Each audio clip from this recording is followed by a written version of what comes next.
Business news from the Capital Region. This is Washington Business Report with ABC7 national correspondent Rebecca Cooper. Thanks for joining us for a fresh look at business and finance in the Washington region. This week, the big names keep coming for City Center, D.C. The once desolate 9th Street Strip now going high glam. Also this week on Wall Street, it was up for Apple and down for Amazon. But even the best earnings reports couldn't overcome investor worries over tensions in Ukraine. And on the road in Asia, President Obama overcame objections in Japan to announce some progress on the trade front. We'll talk those topics and more in the roundtable. Plus, nerves are high right now in the control room. You'll see why coming up in our next segment. But first, our newsmaker. In 2013, the Washington Business Journal named Reggie Aggarwal most admired CEO in the Washington region. That same year, his company, SeeEvents, had one of Wall Street's hottest IPOs. Now it's considered the market leader in online event management. But none of this came easily. I recently sat down with the inspiring businessman to learn more about his company and how he built his way back from disaster. Well, SeeEvents is a cloud-based software company, and hundreds of millions of people attend events every year. And what we do is we help meeting planners manage, market, and organize their events. And then we also help them find the right venue. We have hundreds of thousands of venues in what we call our SeeEvents Supplier Network, which is a marketplace that connects venues, whether it's a restaurant, whether it's a museum, or what we call unique venues, or a hotel, with these meeting planners who are looking to host their hundreds of thousands of events at their venues. So how'd you come up with the idea? Well, it's a great question. What I always tell a lot of entrepreneurs is that the key thing is to find a pain point and just simply create an aspirin. So I was actually an attorney, and I was practicing law, and I started an association, and basically it was a network of CEOs, and we went from hosting 4 or 5 meetings a year to 40 or 50 meetings a year, and this is back in the 90s. And so then it was so painful to send out invitations, which I did, of course, through Outlook, Excel, little yellow sticky notes and a little Scotch tape, and so I'd send out invitations and try to market these events. And then what would happen was I decided that it was so painful of a process, and it was taking literally 30, 40 hours a week of my time, that I said, hey, there's got to be a way to do this better and automate it. So I came up with SeeEvent. So how soon was it from the idea to launch and leaving your day job?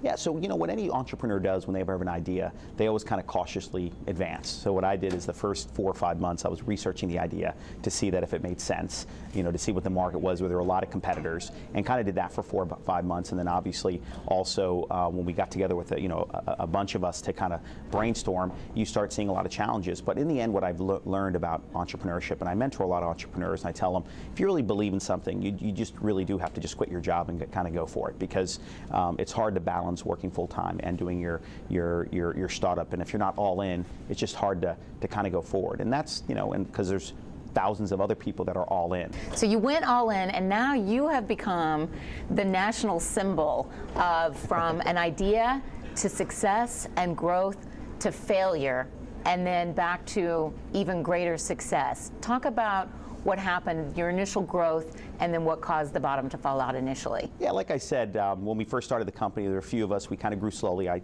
funded the company out of my savings. My parents gave me some money. My other co-founders put a little bit of money in, and so we all kind of just grew nice and slowly, like a company should. But then something happened. The dot-com boom. So $1 billion of venture capital went into our space, which was back then was called online event registration. And so then a lot of companies, in particular in Silicon Valley, started growing very quickly. So we decided that we also needed to grow rapidly. So we quickly grew from 6 employees to 125 employees, and because we raised $17 million in venture capital, and most of it from the local community, which was great. A lot of the folks, like the CEO of Nextel, the CEO of AOL, the Sanju Banzo, the co-founder of MicroStrategy, just a lot of people really backed the company. So we grew very quickly, and then we hit 125 people. Got a lot of great press in Forbes, USA Today, a lot of great press. But like many companies at that time, growing quickly, revenue was not yet up to. That's exactly right, Rebecca. So what happened is that we grew very quickly, but then just as quick as we grew, something happened. It was really September 11th, the dot-com meltdown, and reality hit. And what would happen, what I mean by reality, is we'd grown to 125 people, blew through most of our 17 million. We actually had 400,000 left in the bank, and we had grown to a $1.5 million revenue company. There was only one choice, of course, which was to cut. So we cut 80% of our staff and went down to 26 people at the end of 2001. It was an extraordinarily difficult time, of course. I love reading some of the headlines describing you. Former lawyer, 33-year-old former lawyer living in his parents' basement, from death's door to $1.5 billion. Everyone kind of loves this story of you being almost a cliche of the phoenix rising from the ashes. But my favorite description is your own description of yourself at the time. You said, I was basically the Indian George Costanza. That's right. You literally had to move into your parents' basement at 33 years old and risk bankruptcy to hold on to the company. Tell us about that. It was it's tough living at home, but in the beginning I did it because I'd gone to college and law school away from home, and I'm close to my parents, so I moved home in the beginning because it was nice. But of course, later on, it wasn't just doing it because it was nice, it's because it was necessity, because I didn't take a salary for almost 3 years. So the only way I could survive, obviously, was living at home. And so, but these are the kind of sacrifices that an entrepreneur needs to make. But you were doing well as a lawyer. Did you look back at the time and say, man, I blew it? Oh, of course. Once, when things went bad, it wasn't just, not taking a salary. That was the smallest. What happened is I'd signed up to about $800,000 in debt. So I had $800,000 of debt under my name, which you just can't pay off. A lot of it was just being persistent and consistent, and that's what I always tell entrepreneurs is that, too many companies nowadays, whether it's the Instagrams or the WhatsApp, I mean, they are created in 2 or 3 years and they sell for billions of dollars, and it's which is great for them. I mean, trust me, we'd all want to be in that position. But it's a false perception of Absolutely. What the reality is. It's like winning the lottery. Yeah. I mean, if you look at how many businesses in the United States and how many of them have been able to do that, it's literally the lottery's a higher probability. So what was the turning point? You went back to the basics, and what enabled you to stay in the game and start taking on those competitors? We went what we call back to the basics. And this is actually where SeeEvents culture was formed. Between 01 and 04, we were basically the walking dead. We grew from 26 to 27 to 28 people, and barely any growth when we thought that we were historically growing extraordinarily fast. So we went back to the basics, and I said the basics are really 3 things, which is hire the best people, build the best products, and focus on your customers. It's that simple. And when you go through an extraordinary time and your bankruptcy for us, it really makes you focus on what's important. So I can see how just through force of nature and leadership you can accomplish number 2 and number 3. But number 1, hire the best people. How do you convince the best people to come work for you? Look, that's one of the advantages of being in Washington.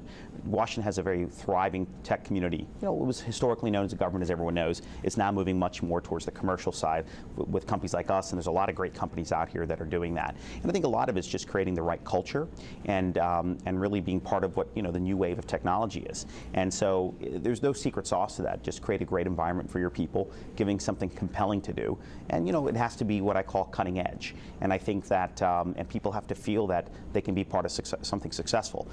And so I think that's what we've created here, because I have a great team, and one of the biggest probably reasons we were able to survive, or actually say the biggest reason we were able to survive that downturn of cutting 80% of our staff was, the vast majority of my management team stuck with me and is still with me today. So, right now about 8 of our 10 original executive team is still with us. And so having them there, and I think when we recruit people and they meet them and say, wow, you went through this and you actually rolled up your sleeves and did my job, that just, kind of resonates with people. Your IPO was a huge success.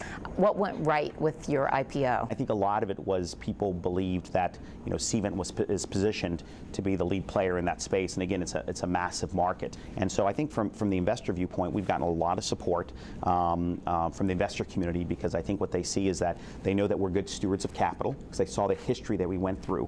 We're not some fly-by-night company. And we've really been through trench warfare, is what I call it, for 15 years. And finally, we have the same team that took us to where we are now that they think can take us to the future. So I think we've gotten a lot of confidence from Wall Street. The bad thing about Wall Street is it's always, what have you done for me lately? So it doesn't matter about the past. But I think what they did is surprisingly they were very interested in our story from behind, because too many companies haven't gone through tough times, and we've been through 2 recessions. We know how to make money. SeeEvents turned profitable and cash flow positive in 2003. So we've had almost a decade of being profitable, where most companies in the cloud space are losing a lot of money. What was key to marketing? Was it cold calling? Was it door to door? The two ways we end up growing was all the above that you said. It was aggressive grassroots marketing, and then really building great products so our reputation started building itself. Because you can only get so far with marketing. We live in even though it's a huge industry, it's a small industry that people know each other and use obviously reference checks. So at the end of the day, you can get your name out there. You can market your product to customers.